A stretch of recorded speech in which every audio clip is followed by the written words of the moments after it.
All right, everybody, welcome out to another episode of Windshield Time at Mountainland Supply. I'm Joey. I'm joined by Spencer Shorts. That's me. Always good to have you, my friend. I know. He knows. Yeah. Today, we're joined by Mike Jorgensen. Yes, Thanks sir. for coming down. Thanks for making the drive in the weather. Yeah, I know. I left a lot of fun. little bit earlier than I probably needed to, but Yeah. I was like, it'd probably be better to be there.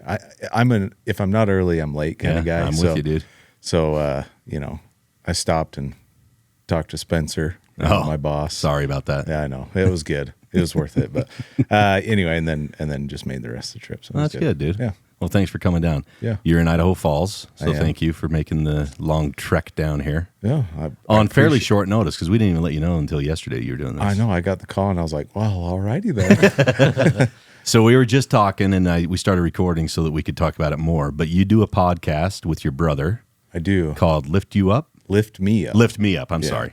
So it started with my wife and his wife as well. Okay. We haven't been doing it for the summer just because it's been so busy. Dude, we got the same freaking bracelet. I know my wife bought me that the other day. Yeah, they And- come in like packs of 6. Yeah. Sorry, I'm No, like you're a good. cat. Sorry, Dude. I my see all bad. sorts of stuff.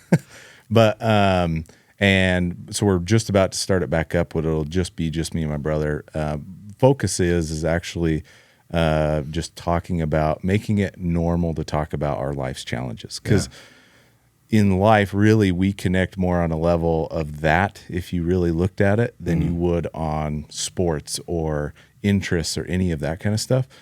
We all connect on a deeper, more personal level with those kinds of things than you even realize. Oh, And so 100%. we tried to make it more easy to, have a conversation about those things and making it, because that's who we are, really. Yeah. And I actually listened to that, mental health one that you did a couple weeks ago or however long it was. And it's exactly that kind of conversation. Oh, that's cool. Is from mental health to, losing family members to jobs to whatever it is, just making it normal because that's, the things that we go through. It makes us who we are. Yeah. And you guys said it in your podcast, and we talk about it a lot. It's moving forward, not moving on. Because moving on means you're putting it behind you, whereas moving forward just means you're taking it with you to, make you a better person. Yeah. Yeah, it's Because you never really walk away from anything. never. You're still carrying everything. Yep, It's just how are you carrying it, 100%. right? What bag you Yep. putting it in? Yep. Yeah, there's so much of that. And even in sales, you're not really, we sell products, but you're using a relationship that you've built and you're just offering something along with it as a value add. Right. That's really at least sales at Mountainland. Yeah. That's what it ends up being. You make a relationship and you create a bond with somebody, and then you're just offering them something to go along with it. Yeah. And that's why I loved when I was doing sales here, because it wasn't like the pushy, take this and I'll never see you again. It's that recurring business, so it becomes a long-term relationship, and then you're truly invested in what they're doing. Right. When you're doing tools and safety, you really are invested in making sure that they are going to be safe on the job, or that Right. they do have all those things to make their business, better. And because you're going at it from that angle, it's like you're just enriching their business. You're not trying to just sell them something. Right. And that's why I love the sales here. Oh, I agree. I honestly, I've been in sales for a long time. That's kind of where my history is sales. This whole plumbing world and everything, when these guys get to talking, it's just like whoop right over top sometimes. But but the biggest thing that I enjoy the most is what I call the clientele sales, because that's what you're doing is you're trying to better the people that you're regularly talking to and working with. That was, the regular sales, the retail sales. I've done that too, and it has its place. It does, But yeah. this side of it's just so much more enriching and Fulfilling. way fulfilling. Yeah. Way better. Yeah. Yeah, I agree. That's cool. I'm glad you're doing that podcast. That's a Yeah. cool thing. So I think, like you said, normalizing that conversation is vital. it is. And we, all of us have people that we confide in, whether we really realize it or not. And, when you're drawn to somebody and you can trust that person with those types of things that you're talking about, you'll never lose that relationship. Yeah. Or if you do, you really miss it. Oh, for sure. And there's always somebody that cares about you more than you realize. Yeah. And it's not that it's a maybe, it's a for sure. There is. I was watching this thing the other day. I think it was Steve Harvey, and he was saying that your father is the one person in your life that wants you to be better than they are. And to a point, I agree with him, but I feel like I have a lot of people that are grateful for my success. Yeah. You know, and I know that I'm grateful for a lot of their successes too.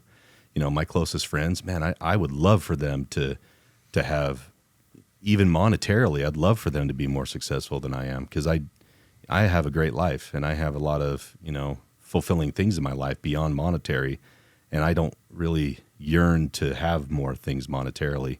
I think that, you know, richness in life is beyond that, and I love seeing guys and people around me have that success. Yeah. And I don't want anything in return for that, you know? I agree. So I don't think it's just your dad that wants that for you.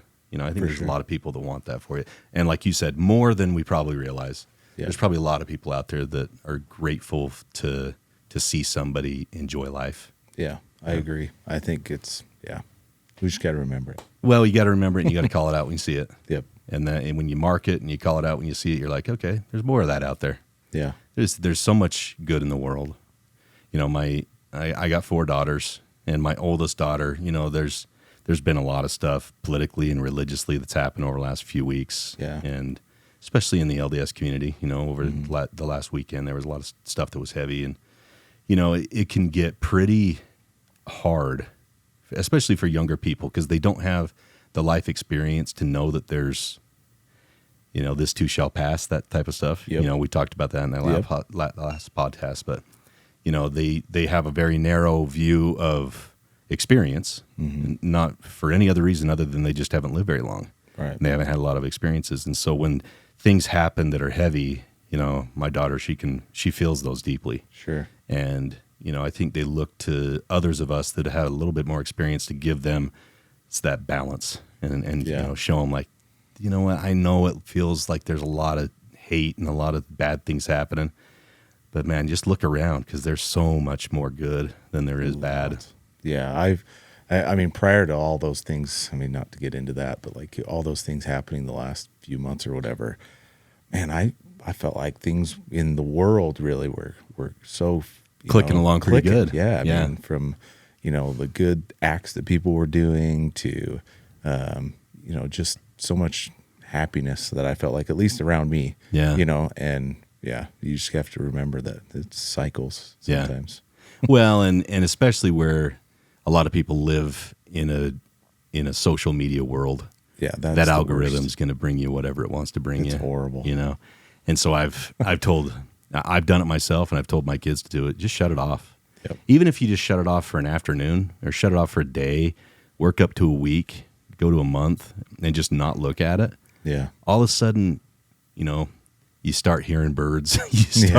you start appreciating seeing things that you didn't realize. I mean, was there you just before. start looking around. You're like, man, there's a lot of good out here, and people don't make it.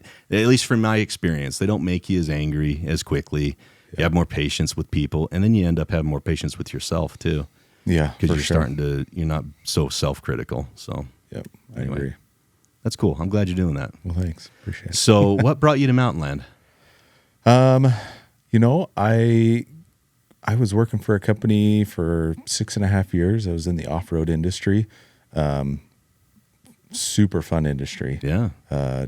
Doing off-road things. From the company I worked for, we built and manufactured off-road armor. And I did their dealer network sales. And so basically kind of what I'm doing now, but I didn't have to travel for it. We did go to different trade shows, things like that, to, you know, whatever. But for me, there's just things changed. I was there for, like I said, 6.5 years. First 4 were great. I was like the 18th employee of the company, and by the time I left, we were a little over 100. So it grew extremely fast through the COVID years, like a lot of people did. But with that, some of the cultures changed, and I wasn't given some opportunities, and not to toot my horn, right? It was just more of, I had been so engulfed in, I'm a firm believer in just ownership that we've talked a lot about, is, you know, finding a way to get ownership from your employees. And I was huge on that. And so I was like, this was my career. Like I can't see myself doing anything different. And after that 4th year, things started changing, started bringing in people. I wasn't as involved in some positions that were opened that I didn't even get opportunities. They just hired without anybody knowing. And I just was like, okay, I'll just keep doing my job. And, hopefully those times will, happen. And things just got a little worse. And so I was, at an age where it's like, you don't want to just go take a job anywhere. Yeah. So I was very, very selective on putting myself out there. So I'd only applied to like 2 different places, and one didn't pan out. And then I saw the tool and safety come up on Indeed or something like that. And it was like November, and I was like, cool, I'll apply. I get a call from Cody Kemp, and he goes, hey, I'll keep in touch, blah, blah, blah. 3 months later, yeah, I was like, well, maybe they filled the job. That's fine, whatever. He called me in like end of January or February, early February. And he's like, hey, I'm sorry. We just prematurely put that out there. I don't think we were quite ready, but we are now. And so he set up an interview, and him and Spencer Bennett, and I met with them for breakfast. That was my interview. Nice. Great. If anything, perfect. I got out of that. It's perfect. Sat and talked with them, and it was like a super snowy day. So Spencer took off like pretty quick because he had to get back home. Sure. But I had taken the day off, and Cody Kemp's like, hey, just come by sometime. And I was like, well, I got today. So I spent probably an hour and a half, 2 hours at the store, at the branch, talking with him and Bryce, and it just felt different, honestly. And I was pretty stoked about it. And Spencer was like, I've got a lot going on. I'll get you, get with you in a couple weeks. That was on a Friday. And by Monday, actually, Spencer got me an offer over. And so I was pretty excited about it. Mm-hmm. I didn't know anything about it. What's funny is we were just talking, Bryce lives in my neighborhood. Yeah. Didn't know him before. I had actually seen his truck, his Mountainland truck, and I had never seen the brand before because I'm born and raised in Idaho Falls. Yeah. So I've seen a lot, sure, yeah, businesses absolutely. And whatever. And so I remember like looking it up one time. This was probably a year before this, all went down. And I was like, oh, plumbing supply, cool, great, whatever. Didn't think anything of it. And then right before my interview, I actually I found his name because some people in our neighborhood know him. And I texted him and I said, hey, would you be okay if I called you? And because for me at this point in my life, culture was a big part of it. For sure. Yeah. And I wasn't going to make a change if that didn't fit, because I just saw it going downhill where I was at and not really putting a lot of much back into the employees as much as you'd think. So Bryce was like, yeah, sure. So I called him and I said, tell me about the company. Tell me about the culture. That was the first thing I asked him. And he said, it's phenomenal. He's like, this is my second time being back with the company. I would have never left. All is his story, right? And after hearing that and then doing the interview process and talking to him and all that kind of stuff, it was the right fit. And since then, been 2.5 years now, has been phenomenal. That's awesome. I can't tell you how you talk to Spencer Bennett, if you do privately, you don't need to share it on here, but I've had a lot of PTSD things when it comes to certain things. And I'm sure. He talks to me a lot about, not that he consults me, yeah, but he's like, hey, we're looking at doing this, like a CRM, for instance. Sure. We talked about that in our your annual last week, and I was a negative impact on CRMs at my previous place, and so I told him, I said, hey, great, honestly, they are phenomenal. They have a place. They do their job if they're used correctly. Right. I said it was not a great experience for me, and but honestly, I've gotten to a point now that there's any change that we have, I used to see as a negative, right? Mm-hmm. But now within the company, it's like every change we make in this company, it's for the betterment of the company. And it may feel a little bit, rough at first, but I trust, the decisions that you guys make and the managers and whatnot, because I know that everybody's in it to win it. And it's been so refreshing for me, to be truthfully honest. Dude, that's awesome. Yeah. Anytime you do like a CRM or anything like that, there's that feeling of, I'm being overlorded, or they don't trust me or anything like that. And like I said in your annual the other day, for me, I would never ask anybody to do anything that, number one, I'm not willing to do myself. Mm-hmm. And number two, that I don't think is going to add value to them. Like if you don't find value in the CRM as to running your business within Mountainland, then I don't think you should do it. We don't need more exercise. We're not here just to practice. We're here to play ball. Yeah, right. So I appreciate you saying that. The level of trust is there, because we don't ever want to do anything just to do it. I think change for the sake of change is stupid. I think that just doing exercises like that for the sake of doing them is really stupid. Yeah. And it's expensive. Yeah, it's not a cheap thing. So we better find value in it, So, well, that's awesome, man. Yeah. Anyway, it's been a great experience for me, to be honest, to come into, and, the camaraderie. I know Brian Greg. Greg. Yeah. I heard you say it last time. But, he won't be offended however you say it. Don't worry about it. He's a great guy. But, he's a stud. Just the camaraderie of everybody. Like, you see him. When I first started, my second week here was Sales Summit. So I literally got thrown into it and like had to get to, like, I didn't know what was going on or know anybody. Yeah. And honestly, I feel like that helped me a ton, because I was able to see a lot of Utah, because up in Idaho, not to say we get a little alienated I totally out get there. it, dude. Yep, I totally get it. But so it's been fun, because then when I do get to be a part of something that happens in Utah, or they come up, it's been kind of fun to have those relationships initially started. Yeah, already. it's big. Yeah, that's awesome, man. It's great. Thanks for coming on. Thanks for doing this. Thanks for taking the leap of faith and coming to Mountainland.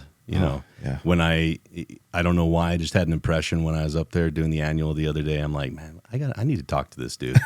So thanks for talking to me. No, I appreciate it. This was a great opportunity. I was like, I don't know what I am, other than the tool and safety guy in Idaho. But you're just like the rest of us, man. You're just a dude. That's right. Yeah, that's exactly. You're an employee owner. That's right.